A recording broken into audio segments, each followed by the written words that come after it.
This next 12 months comes down to 2 words. Speed wins. Did you write that down? Speed wins. This will be the most volatile 12 months of your entire life. And to succeed in the next 12 months, and I believe that you can succeed wildly, you're going to have to master one very important skill, which is the skill of agility. Let me take you back to the F-18. This helmet sitting right behind me is the helmet that I wore in well over 1,000 hours in the F-18. In the fighter pilot world, as you might imagine, agility is key. Now, the F-18 turns at over 60 degrees per second. That means you could do a full 180-degree turn in less than 3 seconds. Now, that's pretty fast. In fact, compared to most modern fighters, the F-18 turns really, really, really well. But in a dogfight against another F-18, you're fighting another airplane that can also turn at 60 degrees per second or more. Now, I want you to think about this. Winning in a dogfight means that you take your airplane from being nose on nose, which is where most dogfights start, to where you're now right behind the person that you're fighting. That means you won. And when we do it in training, by the way, we have a camera that points out of the front of our airplane. So when you win, I mean, you win. Like, you're right behind the guy. You got him in the camera. You're shooting him with the gun. This is all good, okay, for you if you're in this particular spot. Now, think about it for a second. The F-18 turning at 180 degrees in 3 seconds. If you're in a dogfight and you pass your opponent and all your opponent does is go straight, which they never do, but if all your opponent did was go straight, you could turn around 3 seconds later, you could have weapons solution pointing at your opponent. 3 seconds. You can make one decision, and 3 seconds later, you can be in a victorious position. Well, your opponent in the F-18 typically moves. In other words, they adjust to what you're doing, and you're adjusting to what they're doing. And a typical mature dogfight between 2 good pilots is a chess match of constant adjustments. Every millisecond, you're adjusting your airplane. But what I learned as a student pilot who literally was the worst pilot in the Marine Corps, who eventually grew to being one of the best one-on-one dogfighting instructors in the Marine Corps, what I learned was that it wasn't one magic move. You know, you watched probably Top Gun, where Maverick had his magic move. You put on the brakes and you fly right by. Well, what I learned was it wasn't one magic move, but instead a series of disciplined decisions and reactions made milliseconds faster than my opponent. Hopefully you caught that.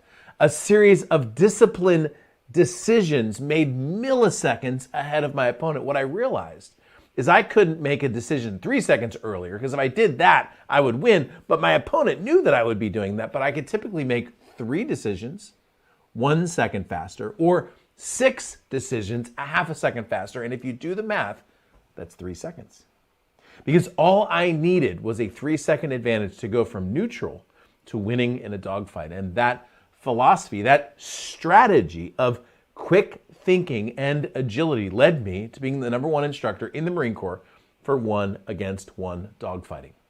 So what does this have to do with you coming into this next year? Well, I'm going to show you in just a few moments why this year will be one of the most volatile years in your life. In fact, probably the most volatile year in your life. But guess what? It's going to be okay, because when you know what your opponent's doing, and you do have an opponent, by the way, when you know what the market is doing, when you know where it's going, you can make those decisions milliseconds faster, and you can win. And 2021 for you is going to be all about winning. We're going to talk about that on today's show. Your questions coming up as well. EdTalks Live is next.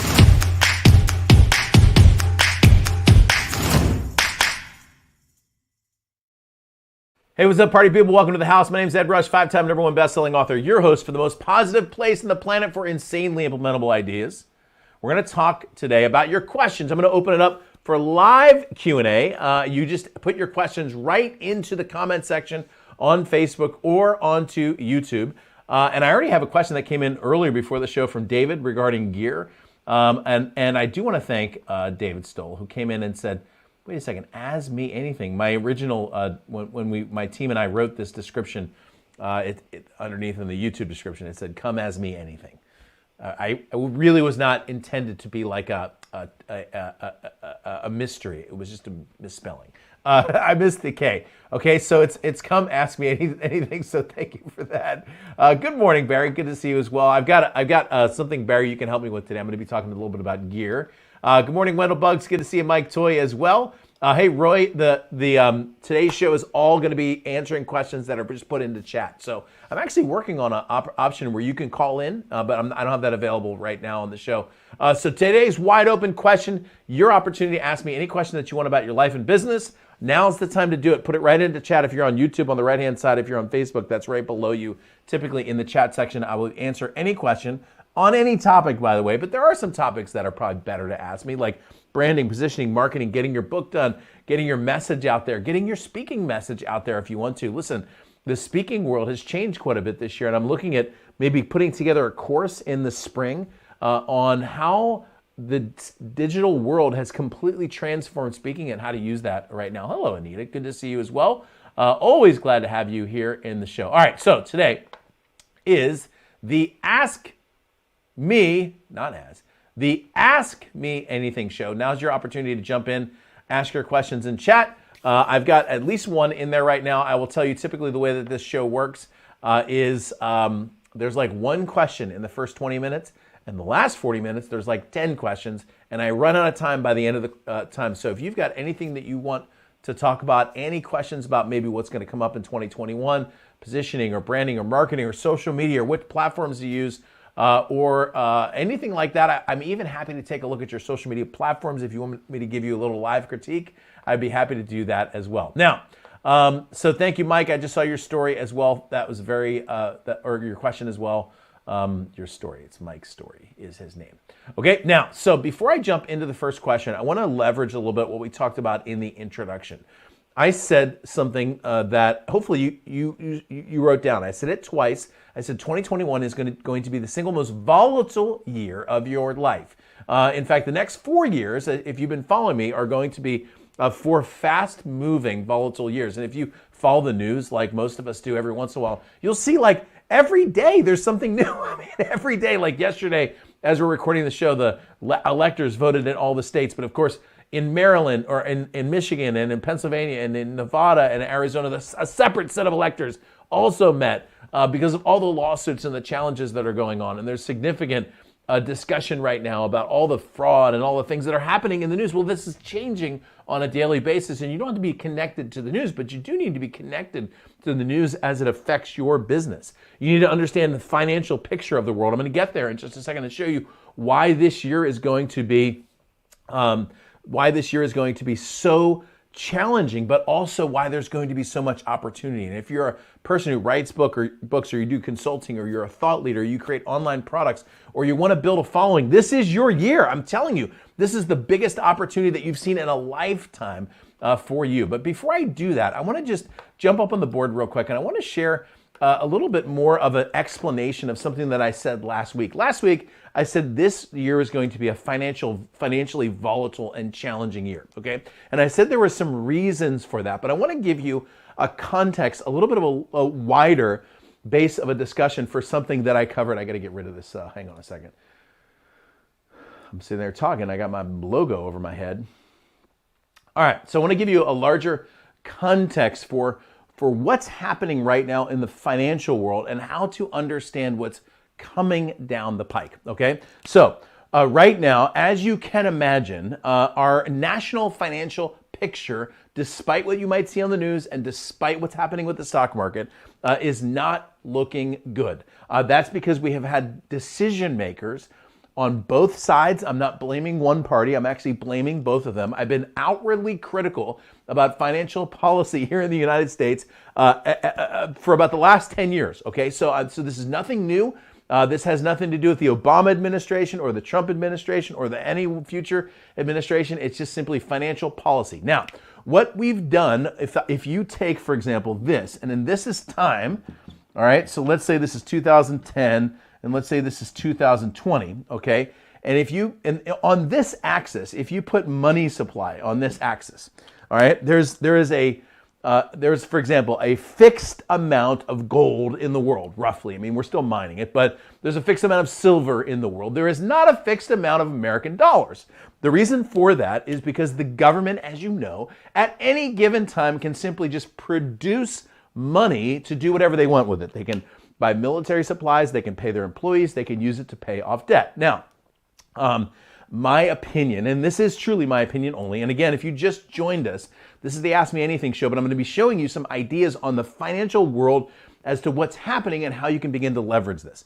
What's happened over time, let's say this is end of 2019, right here. What's happened over time is that the American, this is often run by the Federal Reserve, unelected board of people, by the way. They're not accountable to you or to me, and they're barely even accountable to the executive branch.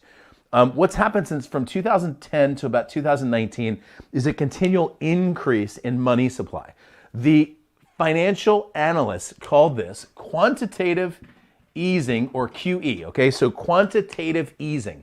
What that means is there's more money being put into the world. There's more money being supplied. Now, it doesn't necessarily mean they were printing actual money. You'll hear people say, yeah, the Fed has just been printing money. Well, technically, that's incorrect because it doesn't mean they're actually printing dollars, extra dollars, although a lot of times they are.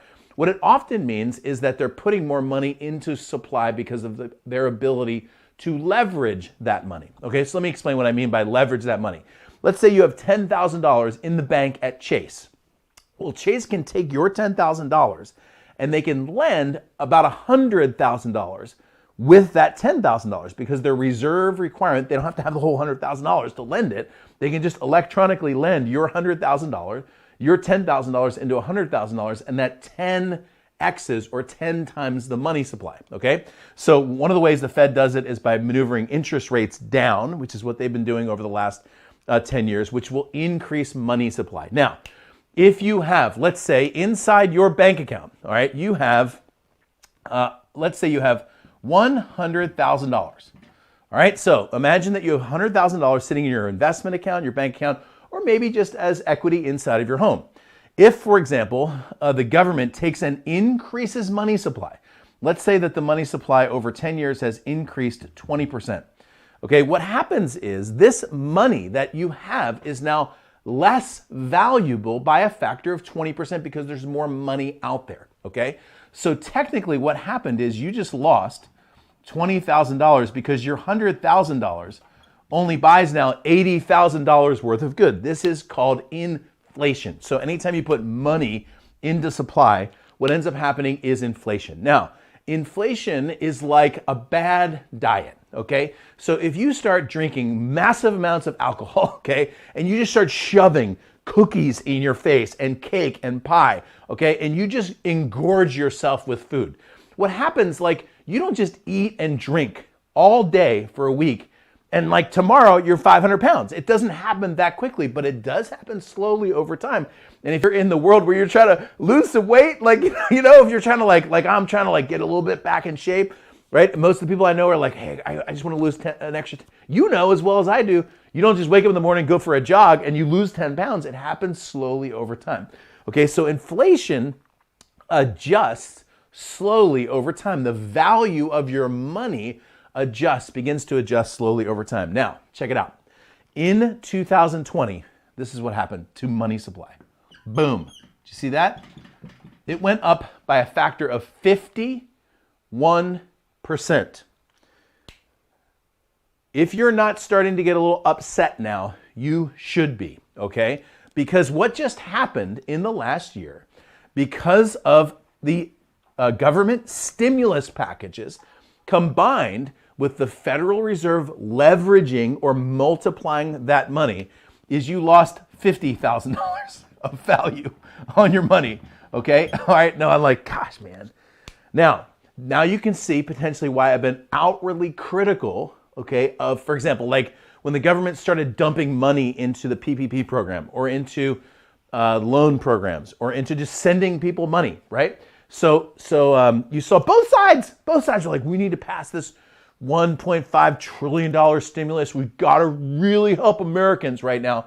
What they were simply doing is preserving their future election by buying people's prosperity and having other people pay for it into the future. Now, we might pay for it in 2021, or your kids might pay for it in 2061. Either way, though, you can't do this right here without increasing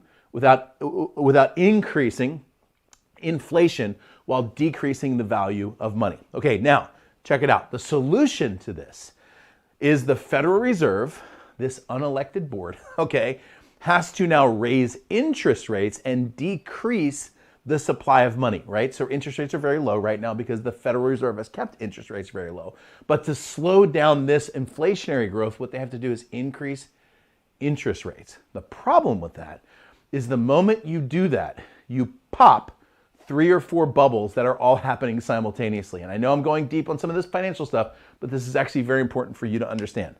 There are several simultaneous bubbles. The bubbles include the corporate debt bubble, which is massive right now. Most corporations are massively over-leveraged.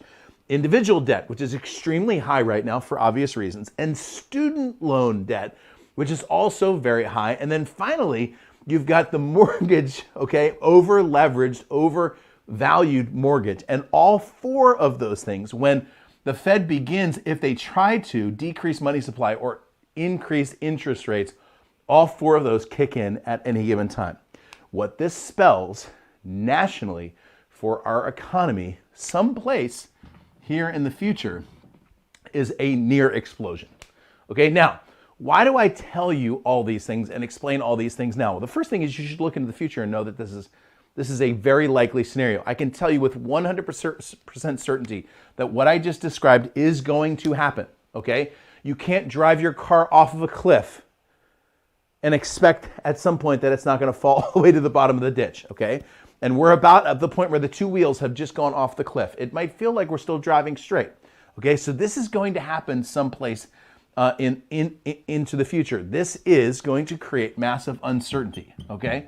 I would not want to be, actually would want to be, but I have empathy for the person who's going to be president over the next 4 years, because this person, and if it in fact is the person who was elected by the electors yesterday, by the way, the Biden administration has already said that they are going to be increasing taxes. They said that it was only going to be on people who are making over $400,000 per year. You shouldn't.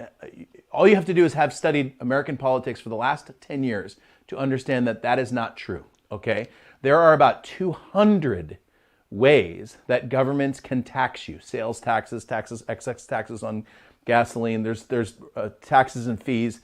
There's local, state, municipal taxes. The federal tax, the federal income tax, is only one of over nearly 200 ways that they can take your money. And trust me, when this all happens, they're going to need your money. So if you believed that $400,000 thing, now's the time to just understand that that was not true, okay? There's no way they can fulfill that promise in this particular scenario. Now, what does this have to do with you as a business owner? What this means is very simple. The same thing that I've been predicting for the last 8 months is what I'm still predicting now, which is uncertainty in the marketplace. And when there is uncertainty, there are new winners and new losers, okay? So you could look at this, and I'm telling you, this is gonna happen. You're gonna watch this. I might play this video in a few months or 8 months or whenever this happens. By the way, I don't know when this is gonna happen, because there's plenty of things that they can do to push this into the future. They could print more money, give away more money. At some point, you pay the piper, okay? But look, at some point, that's going to happen. And when it does, it opens up new windows of opportunity for you as a thought leader in the marketplace. Okay, so no matter what your topic is, understand that people become more interested in your topic as things become more uncertain. And I know that's difficult news for most people, but for you, it's actually really, really good news. It's one of the reasons, by the way, I've been talking about this for about a week now. It's one of the reasons why you absolutely need to put down January 6th on your calendar at 11 o'clock Pacific time. It's a Wednesday. It's the first week in January. Wednesday, the first week in January. On January 6th at 11, I'm doing a 1 day special, okay, called the 2021 Accelerator. I'm going to cover 6 main areas: mindset, money, marketing, okay? Things like social media and building out your studio like I'm in right now. And on that training, I'm going to be unwrapping each of these 6 areas and showing you how to take advantage of the biggest changes that are happening in 2021. The website for that, by the way, is edrush.com/2021. And I still have this coupon code active. I may take it away here soon. The coupon code actually is 2021. When you put that in, you get $100 off. Okay, so if you're interested in really pushing forward and growing in this next year and making this year this volatile, disruptive year, your year, okay? Like this is your year. If you're ready to make this your year, then guess what? Go here. We're going to start the new year off right together. We're going to totally crush it together. And I also am doing a pre-training. I'll probably do this next week. For those of you who enroll now, we're going to do a little pre-training on all this stuff right here. So edrush.com/2021. All right, so now I'm going to go into our questions. And like I said, today's open Q&A. What's up, Robert? Good to see you, buddy. I love the picture, Robert. By the way, I should show you my my new gi. I got back into jiu-jitsu. Woo, man! I know that is one of your disciplines, buddy. So, whoo, getting my butt in shape. Brian says, just wait and see what happens when the government forgives all college debt and or makes college free. Again, so, I mean, you want to talk about awful, awful fiscal policy. This is you have one kid who is working hard and has a good job, and you have another kid who's addicted to drugs, and you steal all this good kid's money and give it to the kid with drugs, okay? And I mean that. I know that sounds awful, but I mean that. This idea of giving people money for their college, I want you to imagine a guy who went to trade school. He started a plumbing business. He's just become successful at his plumbing business. And I want you to imagine some snowflake that just graduated from some Ivy League school and has $400,000 worth of college debt and is angry at the world. And now you're going to tell this plumber over here, hey, I need you to give this kid $50,000 to pay off his college. I mean, like, think about that in terms of justice. We talk a lot about justice, but think about that for a second when it comes to justice. And by the way, it shouldn't surprise you that all these global elites are all connected to these colleges and these universities. Bad, yeah. Tonight, baby, 7:00.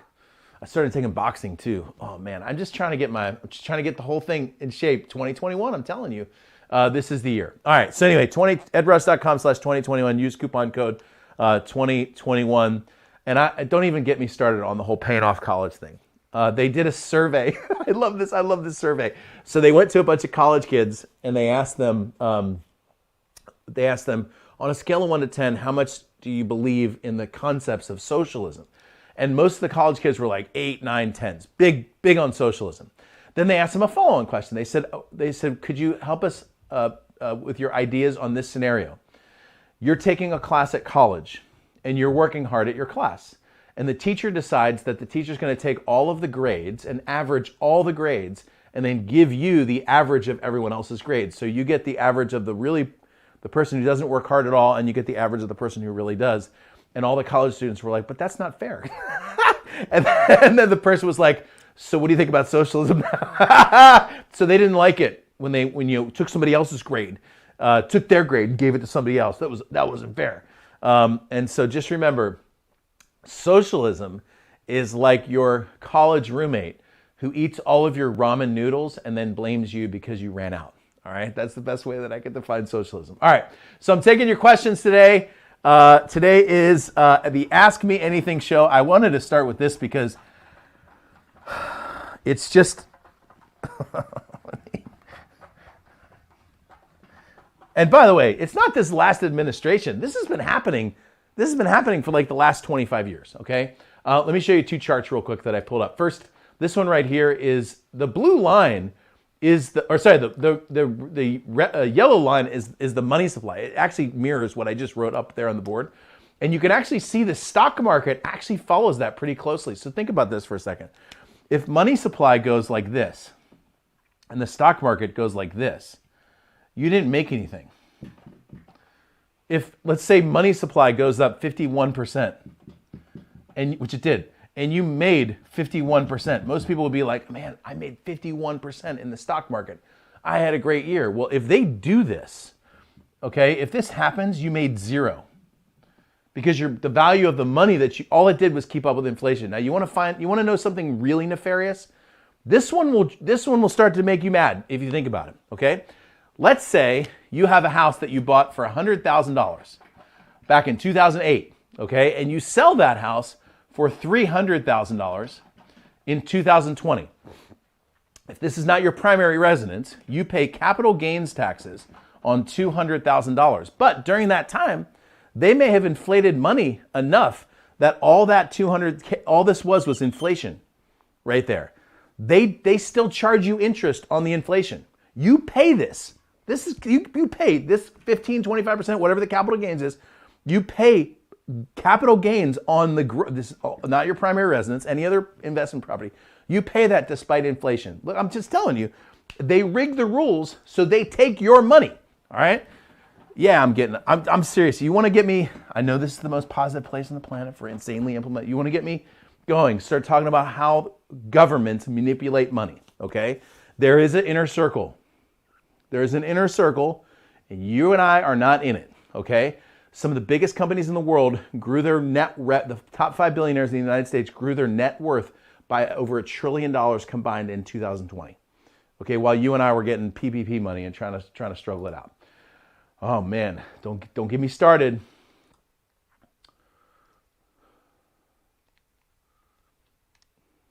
Yeah, you and I pay for it. That's right. It's a really good point. All right, so all right, good to go. I'm going to answer your questions. I'm going to go all the way back to the very first question. By the way, welcome to those of you who just joined us.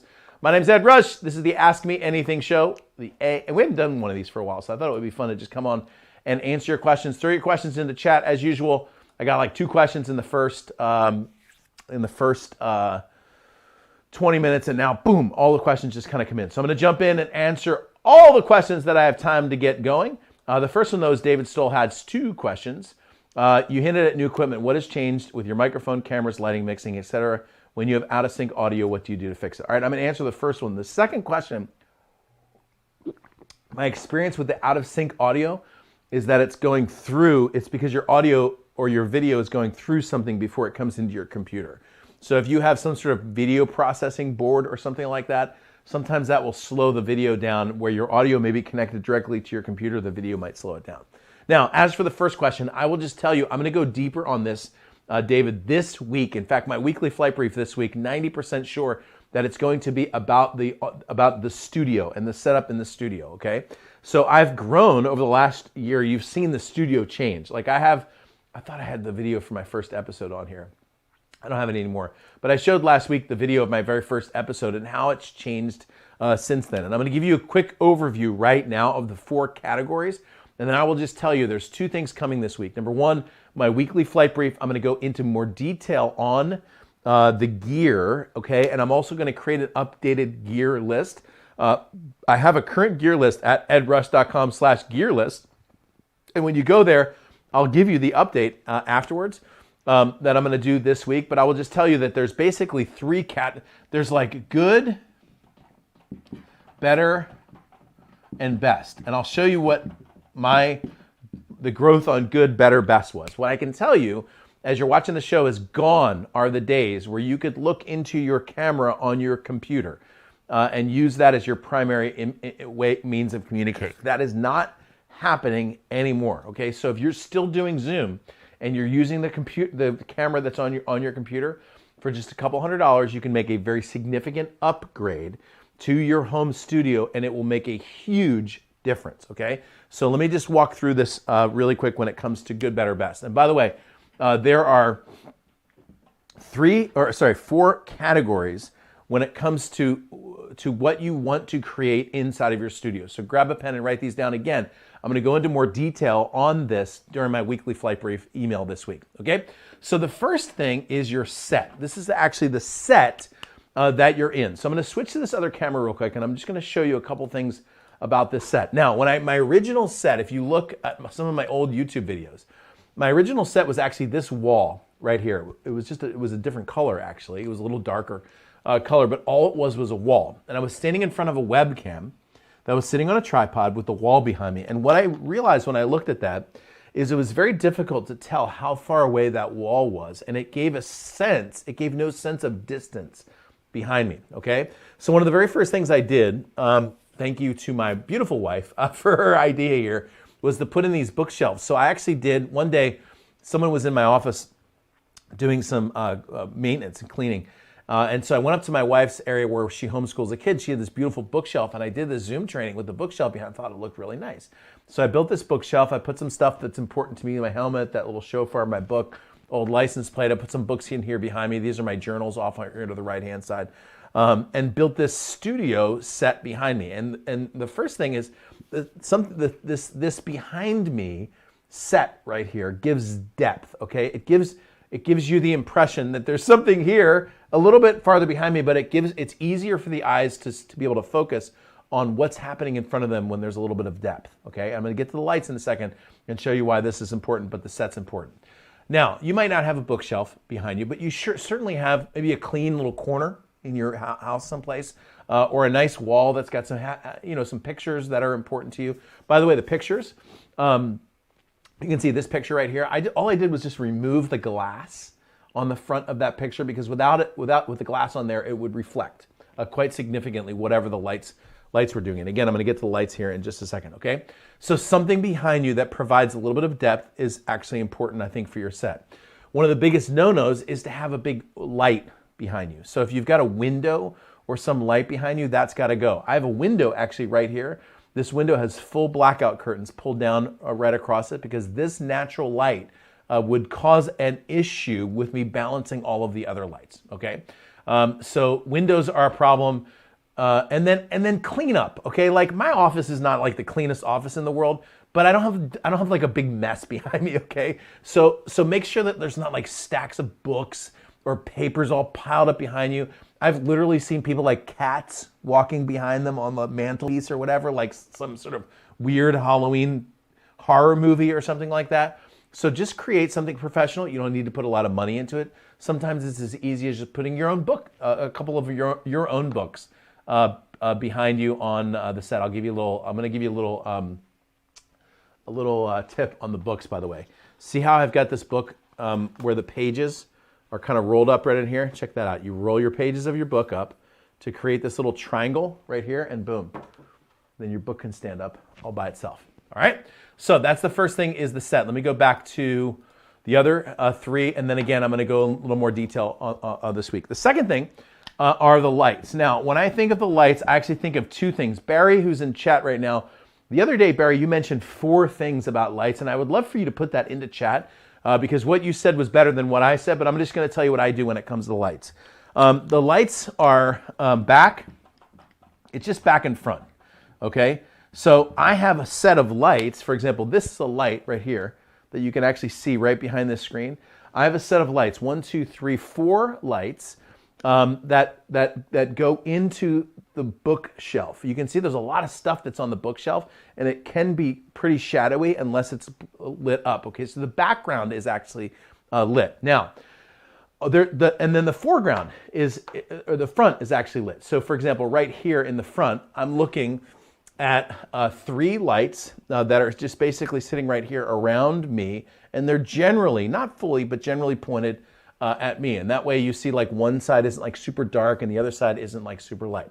Now, I actually have a third set of lights here in the studio, and that third set is actually up into the corners, and that actually lights just right under the top of my head, and it actually frames right here. Okay, it's like frames the back of my head. So there's 3 sets of lights that I'm looking at, and the lights that I recommend are called GVM 5560s. Okay, and again, I'll put that all into the gear list when I go do that. All right, now the next two parts of the set is your audio and your video. All right, so when it comes to audio, you've got a couple options. You can use, if you want, the sound that's on your computer, which is acceptable sound but not great. For about $129, you can upgrade to a USB microphone I recommend called a Yeti microphone, okay? It's not blow you away audio quality, but it's a lot better way better, okay? If you're doing podcasts or anything like that, you want to use a better microphone than your computer, okay? Then, if you want to really upgrade for about, I think it's about $700, you can get what's sitting actually in front of me. I'm not using it right now, which is called a Shure SM7B. Again, I'll give you all the list of those things, and I'll even give you this week a resource that you can call that I use to work on all my audio. For the video, you again have three options: good, better, best. Good is looking into your camera on your computer. I do not recommend that, okay? Good is also like a standard webcam. If you're going to use a webcam, I simply recommend that you put it on a tripod and not on your computer, okay? Because when you put it on your computer, let me just explain this. I'm gonna go to my actual computer camera for a second, which I told you not to do, but I'm using it as a, what happens is, see this jiggling right here? If your webcam is connected to your computer, it ends up doing this every time you type or when you sit down and move your desk, and that can be a little discombobulating for people who are trying to watch you, okay? So the webcam that's on your computer, don't do that. Don't put the webcam on the computer. Just get a $40, $50 tripod. I use the one from Amazon Basics. I'm going to show this tripod to you also in the description. The next step up is an HD webcam, which is the biggest step that I would recommend when it comes to that. For about $120 to about $200, you can dial in a 1080p HD webcam. The one that I used for almost 80 shows is called a Brio. It's a Logitech Brio. Again, I'm going to give you the list with all this stuff. Okay, then what I did recently is upgraded to a DSLR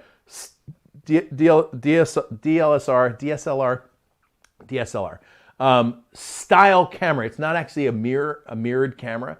It's a Sony ZV-1, which has just incredible picture and really great autofocus. Now, to get this up and running required some gear and some connections, which again I'll give you in the gear list. Okay, so these are the four things that you're looking at. Now, David, you guys have a set that's already set up there.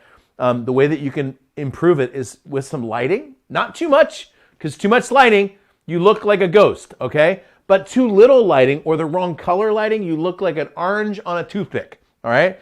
Good audio is something that captures your sound and gives people, what I'm using right now is just a little lavalier microphone into a soundboard, and then half decent video, okay? And again, I'm gonna go a little bit deeper in this week on my weekly flight brief, okay?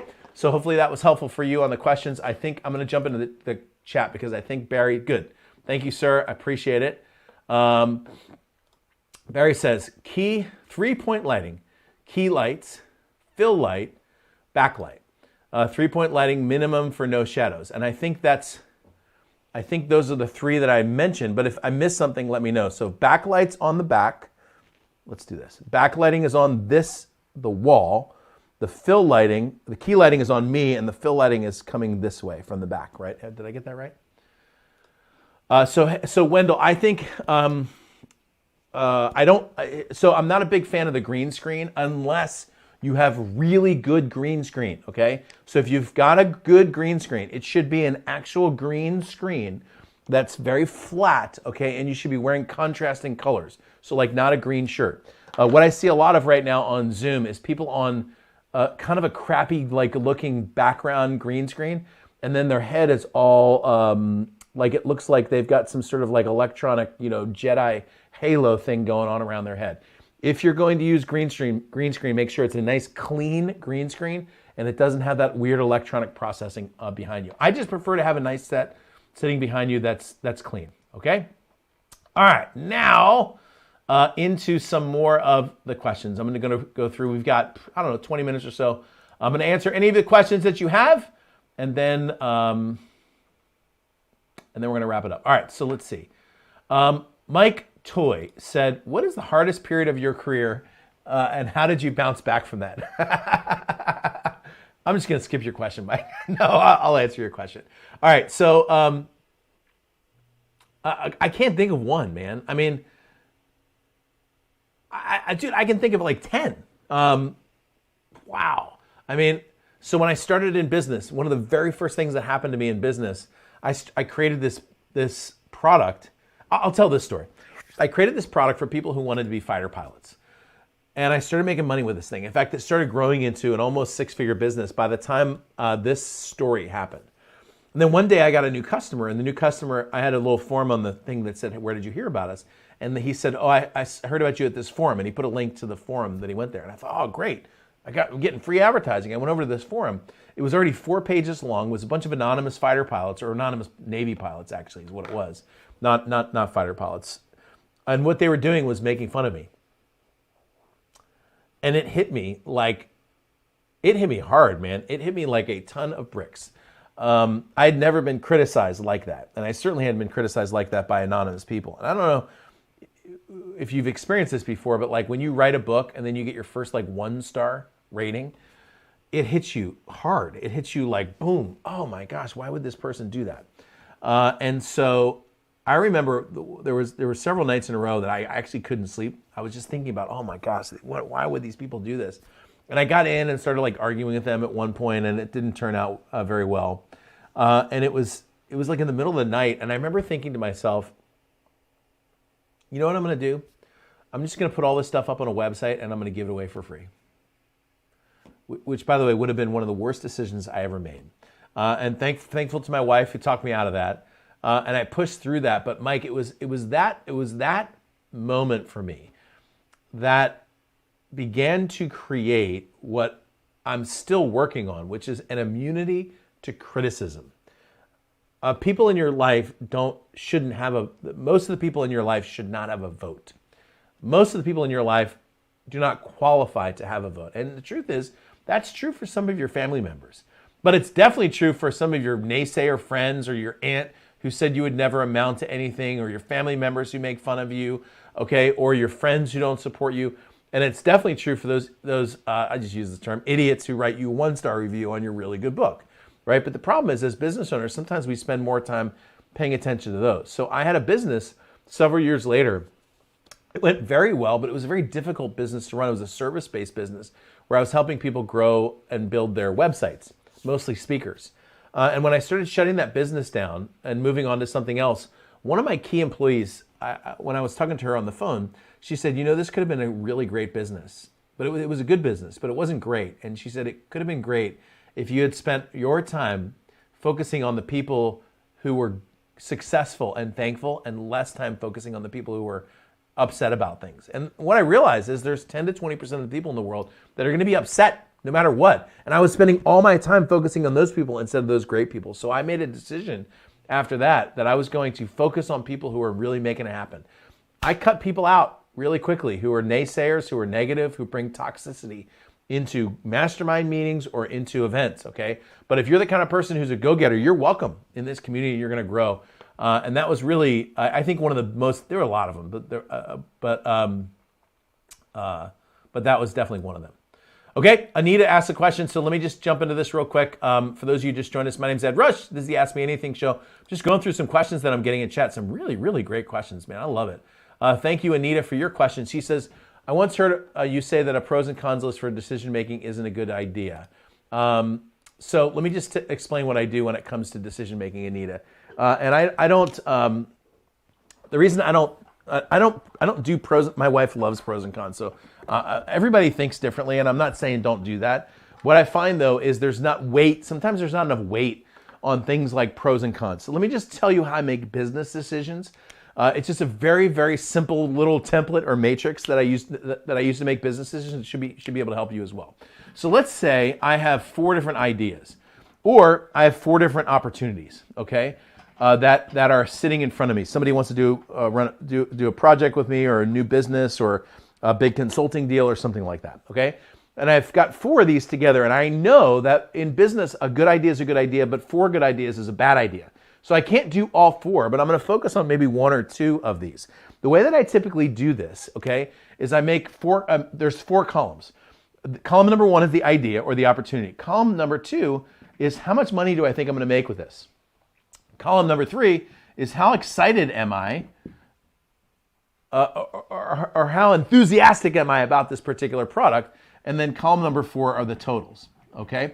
So let's say idea number 1 is like I do this on a 1 to 5, okay? So a 5 on money means a lot of money, A 5 on excitement means I'm really excited about it, okay? So let's say, number 1, oh man, this has got massive money-making potential, but I'm not like super excited about it. I'm like a 2, okay?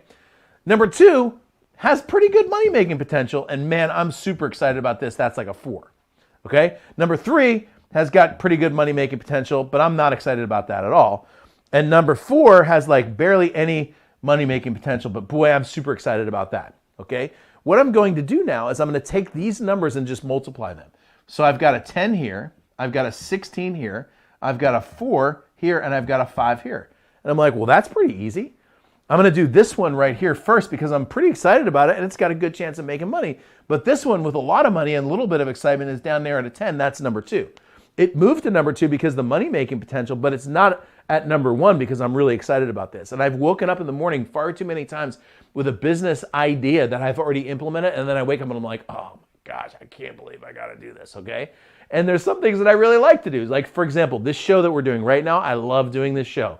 I have a blast. I come alive when that, like when that beginning starts, I'm like, come on, baby, let's do the show, okay? So I like doing this, so I put this like a 4 or 5, okay? And it's been, by the way, it's been like one of the probably has been the single best engagement device for my list and my following. So it happens to be really good, so that would be really high, okay? Something that's really high, but I'm not excited about. I don't want to wake up in the morning all bummed about something that's making me money, and so I have a simple philosophy I learned from Tony Robbins, and it goes like this. The deal of a lifetime shows up every 2 to 3 weeks. Somebody put that in chat. The deal of a lifetime shows up every 2 to 3 weeks. And so what I'm going to do is take the ones that I'm most excited about, but also has great money potential for me. Okay, so if I did like pros and cons, pros and cons wouldn't capture the enthusiasm as well. Or the other thing with pros and cons is it often gives equal weight to considerations that shouldn't have equal weight. Thank you for that question, Anita. So here's what I plan on doing. Next Tuesday, I'm going to do a show. Next Tuesday, I've got an amazing guest. Oh, man, this guy's going to blow you away, okay? Big, successful guy in real estate, went body surfing, became paralyzed from the neck down. Now he's still crushing it in real estate, got an amazing attitude about life, and you're not going to want to miss this. This is an incredible, incredible interview.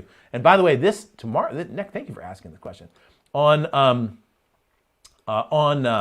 Thursday, Michael Haig's back in the house. We're going to do Hollywood story selling strategies, talk about how to use Hollywood tips to make more money in 2021. So I can't believe I forgot to tell everybody about that. So Michael's going to be in the show next week. So I'm going to do a show next Tuesday, but not next Thursday, because next Thursday's Christmas Eve. We're just going to chill on Christmas Eve. And then I'm going to do a show the next Tuesday probably, but not another one. So basically, I'm going to take off on the holidays. Let me just tell you that. All right? What's up, dude? Yep, we talked about that. All right, so what's up, Billy? Good to see you as well. Yes, Mike said, I'm assuming there will be a replay. The whole thing's recorded. It'll all be put into a membership site, Mike, so you get full access to it inside of Kajabi. All right, so Robert says, starting a YouTube channel, podcast, promoting my book for developing growth and mental development for youth and adults. Should I start putting out content now or wait until January? So there's not gonna be any downside, Robert, to starting to put content out now. You're going to be a lot better at it after January, but there's no downside. It's just getting into the motions. You know what I'm saying? So like, what would you say to somebody who couldn't get to your gym? Let's say we're talking about Brazilian Jiu-Jitsu, which I always thought Brazilian Jiu-Jitsu sounded like something that a drunk person would say. Okay, so like getting it out sometimes. So let's say somebody can't get to your gym for 2 weeks, but they're like, hey, should I start watching some videos online and maybe just practicing, like some takedowns with my friends? You say, hey, go for it. You're not going to be very good at it, but go for it. Just give it a shot. Start to feel it a little bit, right? But they're going to really get better when they get into the gym. Okay, so the idea of doing a little YouTube, something like that, no problem at all. And the great news about YouTube is if you don't like it, you can just delete it. So for example, you could grab StreamYard, which is what I'm using to broadcast this. My affiliate link is edrush.com/StreamYard. I've had over 60 people, by the way, take me up on that offer. It's a really, really great program. And you could do like a YouTube Live if you want to, Robert, right from your studio. Send it out to your folks in the list. It streams right to Facebook, and I know you have a Facebook following. And you could do it, and if at the end of it you're like, man, that was awful, boom, delete, done. Only the people who saw you live were the ones that were on it, okay? Put out your book for developing growth and mental development for youth. If you got the book done, then go ahead and do it.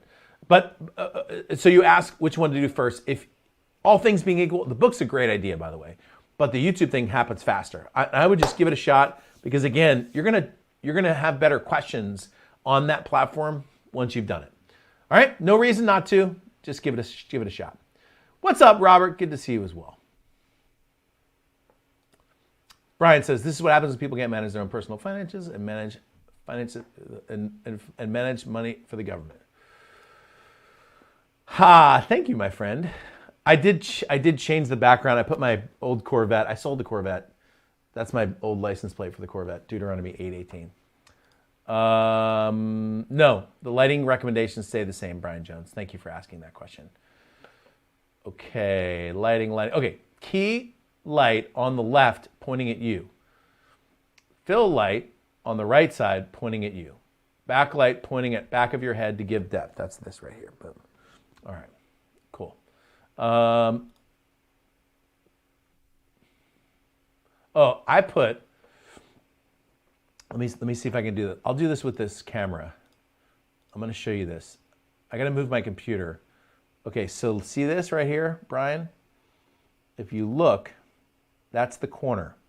This is actually the corner with the whiteboard. So you can actually see there's just a can light that's hanging from the corner that actually just has like a regular light bulb sitting inside of it. It's just a bright light bulb. And I have the same thing sitting over in this corner as well. See that? So basically in each of the corners, for those of you who just joined us and you're like, what is Ed talking about? We're talking about the studio lighting. Lighting up the background, lighting up the back of you, and then also lighting up the front of you. And I've used these GVMs. The reason I like these lights is you can control the intensity, which is important. But the other thing I like about them is you can control the color. You can go all the way down to very blue, really cool colors. You can go all the way up to full hot. It's much orange colors. If I go full orange, full hot, I literally look like an orange on a toothpick. If you don't know that reference, you need to go watch So I Married an Ex-Murderer, okay? But if I go totally cool, I look like Casper the Friendly Ghost. So I've got a setting. My setting I know, I think it's like 35 or something like that on these lights. I know the setting that I use, but you're gonna have to use it. You have some ambient light that may be coming in. Who knows what your studio setup is like. All right? I think I answered that. If I didn't, let me know. Yes, that's the answer to that. All right, so if you just joined us, by the way, my name's Ed Rush. We're just going to wrap up. I think I got a couple more questions, and then we're going to wrap it up. This is the Ask Me Anything show. It's one of my favorite shows because who knows where we're going to go when we do it. Brian says the deal of a lifetime shows up every 2 to 3 weeks.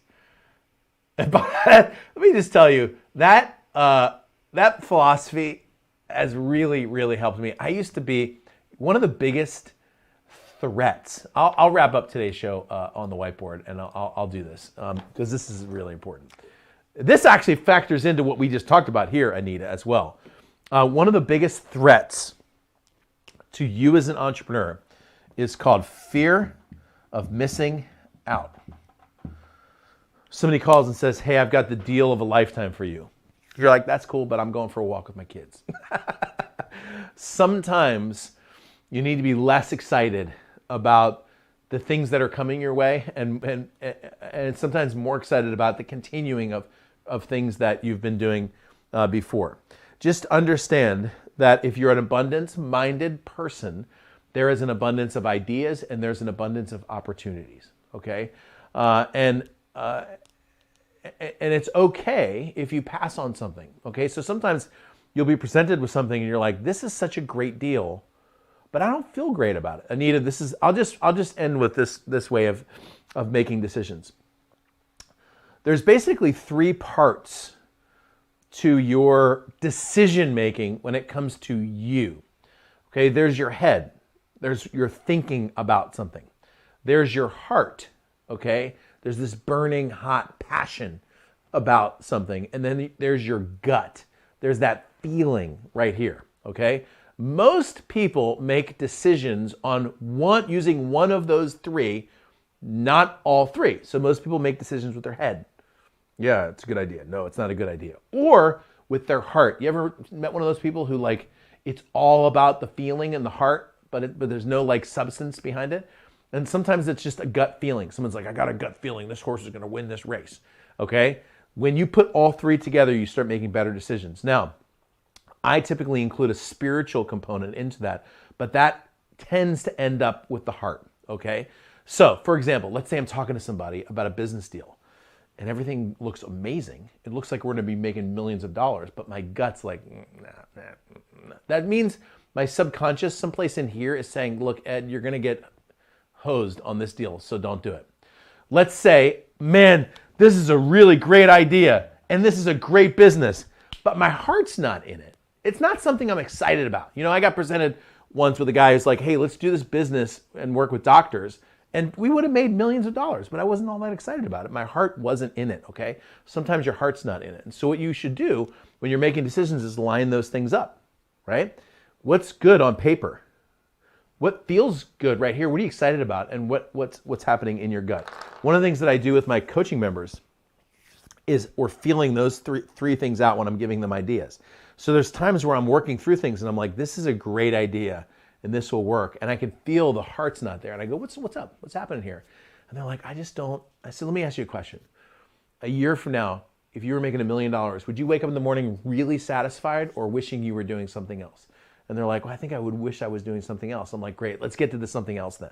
Because sometimes if your heart's not in it, it's a signal that you ought to go in another place. Okay? So, hey, what's up, Andrew Farley? Good to see you, buddy. Cool temperature is adjusted on the back of the LED lights. That's correct. I'm going to do a video sitting here in the studio and I'm going to walk you through everything. Thanks, dude. That's a great picture, by the way.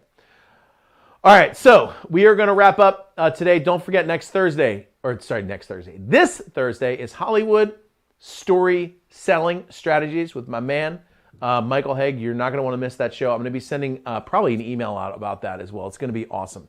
In the meantime, don't forget, the bad news is 2021 is going to be a very volatile year. The good news is that means opportunity for you.